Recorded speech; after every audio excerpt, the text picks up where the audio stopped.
नमस्कार, सुजस बुलेटिन में आपका स्वागत है। मैं हूं आपके साथ सालेहा। एक नजर हेडलाइंस पर। बांसवाड़ा में बनेंगे 3 एनीकट, भीलवाड़ा और टोंक में होंगे नहर मरम्मत काम। मुख्यमंत्री ने दी 42 करोड़ रुपए की मंजूरी। अनुसूचित जाति के विद्यार्थियों के लिए होगा 16 छात्रावासों का निर्माण, 16 करोड़ रुपए के वित्तीय प्रस्ताव स्वीकृत। गणेश चतुर्थी का पर्व मनाया जा रहा पारंपरिक आस्था के साथ मुख्यमंत्री ने की मानव कल्याण, खुशहाली और सुख समृद्धि की कामना। मुख्यमंत्री श्री अशोक गहलोत ने बांसवाड़ा जिले में एनीकट निर्माण के 3 प्रस्तावों को मंजूरी दी है। इससे जिले के अर्थुना तहसील के गौरवपाड़ा, गढ़ी तहसील में चाप नदी पर खेड़ा एनीकट और सज्जनगढ़ तहसील में हिरण नदी के पास सेवनिया एनीकट बनाया जाएगा। श्री गहलोत ने निर्माण कार्यों के लिए 22 करोड़ 75 लाख रुपए के वित्तीय प्रस्ताव स्वीकृत किए हैं। इससे क्षेत्र में सिंचाई सुविधाओं का विस्तार होगा। एनीकट से नदी में बेकार बहने वाले पानी की रोकथाम होगी। कृषि कामों के लिए इस पानी का इस्तेमाल किया जा सकेगा। मुख्यमंत्री ने टोंक के बीसलपुर प्रोजेक्ट और भीलवाड़ा के बनेड़ा स्थित मेजा डैम की मुख्य नहर पर भी मरम्मत के काम करने की स्वीकृति दी है। इसमें 20 करोड़ 32 लाख रुपए की लागत आएगी। गौरतलब है कि मुख्यमंत्री ने चालू वित्त वर्ष के बजट में एनीकट निर्माण के लिए घोषणा की थी। राज्य सरकार विभिन्न जिलों में अनुसूचित जाति के विद्यार्थियों के लिए 16 छात्रावासों का निर्माण करवाएगी। मुख्यमंत्री ने इसके लिए 16 करोड़ रुपए की मंजूरी दी है। इस स्वीकृति से ब्यावर, गंगापुर सिटी, प्रतापगढ़ और झालावाड़ के भवानी मंडी में अनुसूचित जाति बालिका छात्रावास, दौसा के बहरावंडा, अलवर के मालाखेड़ा, श्रीगंगानगर के सूरतगढ़, ब्यावर के रायपुर, उदयपुर के कानौड़, कुचामन सिटी में सावित्री बाई फुले अनुसूचित जाति बालिका छात्रावास बनाए जाएंगे।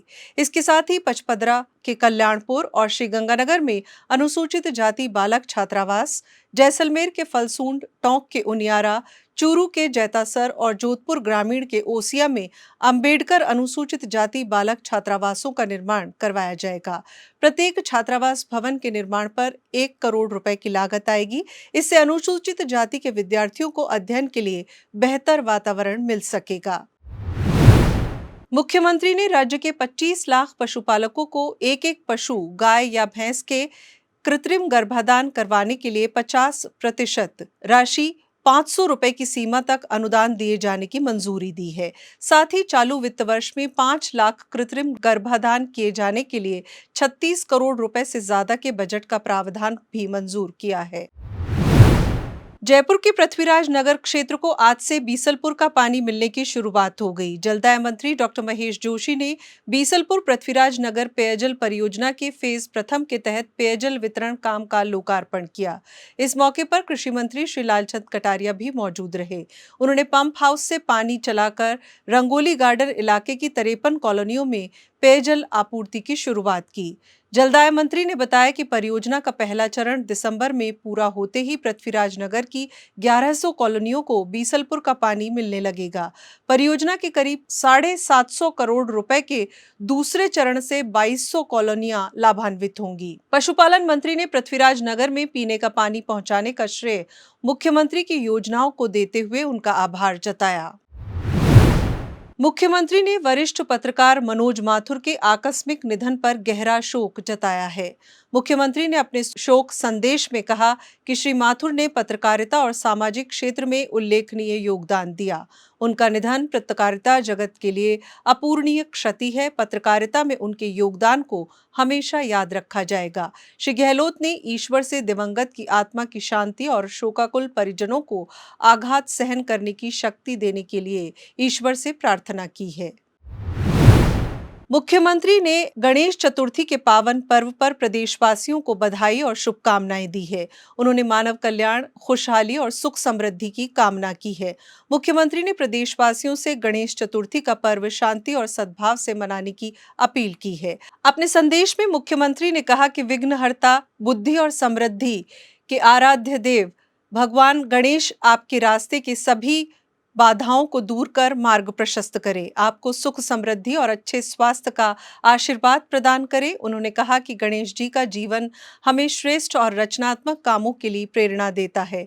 इसलिए हमें रचनात्मक कार्य और राज्य की जनहितकारी योजनाओं के जरिए जरूरतमंदों की सहायता करने का संकल्प लेना चाहिए। राज्य सरकार की कोई भूखा न सोए की संकल्पना को अब ग्रामीण क्षेत्रों में भी साकार किया जा रहा है, इंदिरा रसोइयों के माध्यम से, जिनका जाल पूरे प्रदेश में बिछाया जा रहा है। इसी कड़ी में आज जोधपुर ग्रामीण की ग्राम पंचायत सालावास में इंदिरा रसोई ग्रामीण सालावास का शुभारंभ हुआ। इससे गरीबों, जरूरतमंदों, कामकाजी वर्ग के लोगों और विद्यार्थियों को महज 8 रुपए में पौष्टिक और गुणवत्तापूर्ण भोजन मिल सकेगा। इंदिरा रसोई योजना ग्रामीण की शुरुआत में सालावास रेलवे स्टेशन पर पुरानी कृषि भवन में की गई है। इसका संचालन राजीविका समूह की महिलाओं द्वारा किया जा रहा है। खबरों का सिलसिला यूं ही जारी रहेगा, लेकिन उससे पहले देखिए ये ब्रेक कि किस तरह राजस्थान सरकार की जन कल्याणकारी स्कीमों ने संभाला है घर का budget. Look, Mama, how beautiful this sun and green trees. Hey, there is a cow. बड़ी होशियार थी तुम्हारी ढीकरी। इंग्लिश मीडियम स्कूल में पढ़ती है ना? हाँ। पर बहन जी, इंग्लिश मीडियम स्कूल की फीस इतनी है, फीस की वजह से घर का बजट डगमगा जाता है। इतनी महंगाई में कैसे कर लेती हो? बहन जी, इसकी फीस भी नहीं लगती और घर का बजट भी नहीं डगमगाता। हमारे राजस्थान में सरकार ने इंग्लिश मीडियम स्कूल खोले हैं, जहाँ पर फ्री में पढ़ाई कराई जाती है। इतना ही नहीं, हर महीने राशन, 500 रुपए में सिलेंडर और हर महीने 100 यूनिट बिजली फ्री दी जाती है।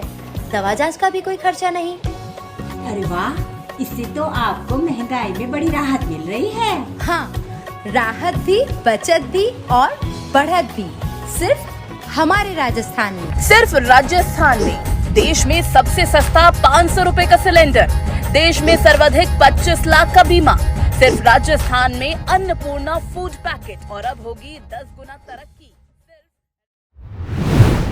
राष्ट्रपिता महात्मा गांधी की जयंती 2 अक्टूबर को राज्य स्तरीय समारोह सचिवालय और जयपुर में गांधी सर्कल पर आयोजित किया जाएगा। सामान्य प्रशासन विभाग के प्रमुख शासन सचिव श्री दिनेश कुमार ने इसकी तैयारियों को लेकर बैठक की। उन्होंने कहा कि सभी विभाग आपसी समन्वय कर उचित व्यवस्थाएं सुनिश्चित करें। उन्होंने राज्य स्तरीय समारोह की रूपरेखा पर भी विस्तृत चर्चा की और अधिकारियों को जरूरी दिशा निर्देश दिए। राजस्थान की गहलोत सरकार की ओर से बेटी बचाओ बेटी पढ़ाओ नारे के साथ ही बालिका शिक्षा पर जोर दिया जा रहा है।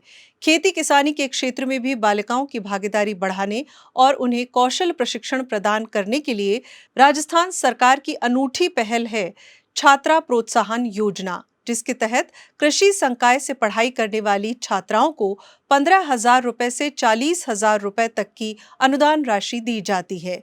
पिछले वर्ष तक कृषि संकाय में पढ़ने वाली 11वीं और 12वीं की लाभार्थी छात्राओं को 5,000 रुपए की प्रोत्साहन राशि दी जाती थी, जिसे बढ़ाकर चालू वित्त वर्ष में 15,000 रुपए कर दिया गया है। वहीं स्नातक और स्नातकोत्तर स्तर पर कृषि संकाय में पढ़ाई करने वाली छात्राओं को स्कॉलरशिप 12,000 रुपए से बढ़ाकर अब 25,000 रुपए और पीएचडी करने वाली छात्राओं के लिए प्रोत्साहन अनुदान राशि 15,000 रुपए से बढ़ाकर 40,000 रुपए कर दी गई है। इसी तरह राज्य सरकार ने प्रोत्साहन राशि में 3 गुना बढ़ोतरी की है।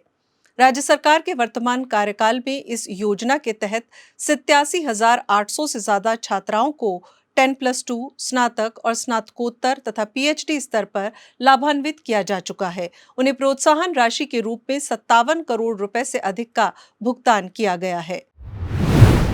अब बात राजस्थान मिशन 2030 कॉन्टेस्ट के परिणामों की। आज जारी परिणामों में संदीप कुमार व्यास, आप भीलवाड़ा जिले के शाहपुरा से हैं, पहले विजेता रहे हैं। उन्हें प्रथम पुरस्कार के रूप में 1 लाख रुपए की राशि मिली है। आपने सौर ऊर्जा संरक्षण पर अपने सुझाव साझा किए थे। बाड़मेर के पूराराम द्वितीय स्थान पर रहे हैं, जिन्हें 50,000 रुपए की पुरस्कार राशि दी जा रही है। आपने कविता के माध्यम से राजस्थान मिशन 2030 के लिए अपने सुझाव दिए। वहीं नागौर के मकराना से नौरता राम को 25,000 रुपए की इनामी राशि से नवाजा जा रहा है। आपने पर्यटन क्षेत्र में राजस्थान को अग्रणी बनाने के लिए कई सुझाव दिए। सुजस बुलेटिन में फिलहाल इतना ही, फिर होगी आपसे मुलाकात। तब तक के लिए नमस्कार।